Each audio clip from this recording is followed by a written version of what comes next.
নমস্কার বন্ধুরা, কেমন আছো সবাই? আজকে তোমাদের সাথে শেয়ার করব কুমড়ো ভর্তা। তো কুমড়ো ভর্তা আমি কিভাবে বানাচ্ছি চলো তোমাদের দেখাই। আর আমার নতুন একটি ভিডিওতে তোমাদের সবাইকে স্বাগত জানাই। তো এখানে প্রথমেই দেখো আমি কুমড়োগুলোকে ভালো করে পাতলা পাতলা করে কেটে ধুয়ে নিয়েছি কয়েক কোয়া রসুন, কিছুটা পেঁয়াজ আর একটা কাঁচা লঙ্কা।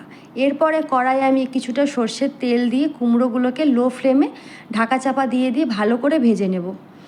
মানে ভাজা করতে করতেই কিন্তু সিদ্ধ হয়ে যাবে। দেখো অনেকটাই সিদ্ধ হয়ে গেছে। এরপর আমি আর একটু হাই ফ্লেমে দিয়ে ভালো করে ভেজে নেব। এই দেখো কুমড়ো ভাজা হয়ে গেছে। কুমড়ো ভাজার তেলে দিয়ে দেবো একটা গোটা শুকনো লঙ্কা।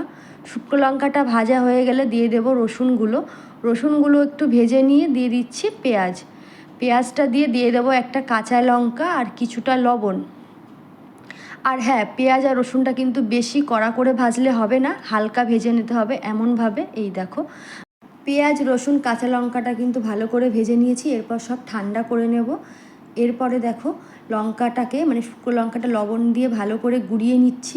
এরপরে কয়েক কোয়া রসুন আমি এমনভাবেই লঙ্কার মতো করে ভেঙে দেব। রসুনগুলো ভালো করে দেখো একটু গরম গরম ছিল, পুরোপুরি ঠান্ডা হয়নি, তোমরা একটু ঠান্ডা করে নিয়ে মাখাবে। তো দেখো ভালো করে সব কিছু মাখিয়ে নিয়েছি। এরপর কিন্তু আর কিছুই লাগবে না, শুধু গরম গরম ভাত লাগবে।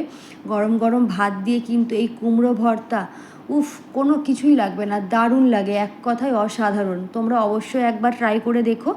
তো চলো বন্ধুরা, তোমাদের এই পুরো ভিডিওটা কেমন লাগলো তোমরা কিন্তু অবশ্যই কমেন্ট করে জানাবে। সবাই ভালো থাকবে, সুস্থ থাকবে। টাটা বন্ধুরা।